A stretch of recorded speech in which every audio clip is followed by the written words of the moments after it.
আসসালামু আলাইকুম রহমতুল্লাহি ওয়া বারাকাতুহু। সম্মানিত মুসলিম ভাইয়েরা, আজ আমরা শিখব, জানব যেভাবে পড়বেন ঈদের নামাজ।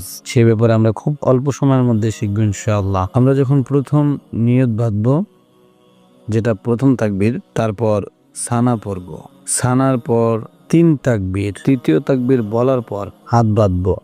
তারপরে ইমাম সাহেব সূরা ফাতিহা পড়বেন এবং সূরা ফাতিহার সাথে অন্য সূরা মিলাবেন। তারপর আমরা রুকু করব, সেজদা করব এবং দ্বিতীয় রাকাত সূরা ফাতিহা এবং অন্য সূরা ইমাম সাহেব আগে মিলাবেন।